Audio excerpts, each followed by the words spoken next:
सिंधी और थरी नस्ल का ये क्रॉस ब्रीड बेल उमरकोट के करीब गांव न्यू छोर में हालिया बारिशों के बाद होने वाली हरियाली चरने पहुंचा है।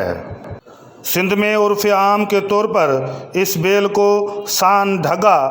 कहा जाता है, जो नस्ल बढ़ाने के लिए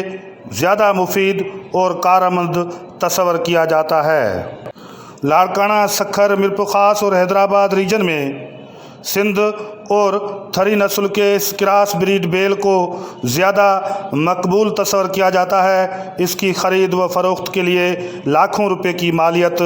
लगाई जाती है। सिंध के मुख्तलिफ इलाकों में और मुल्की सतह पर होने वाले केटल शोज़ में भी इस थरी और सिंधी क्रॉस ब्रीड बेल को मुकाबले के लिए मैदान में उतारा जाता है, जो ज़्यादातर कामयाब ही पाया जाता है और पहली पोजीशन ले लेता है। जिस्मानी तौर पर इंतहाई मजबूत और कद में इंतहाई लंबा तस्वर किया जाने वाला ये बेल ज़्यादा तौर पर मशहूर है और व्यापारी इसको शौक़ से ख़रीदते हैं। माल मवेशी पालने वाले और गाय के बाड़े कायम करके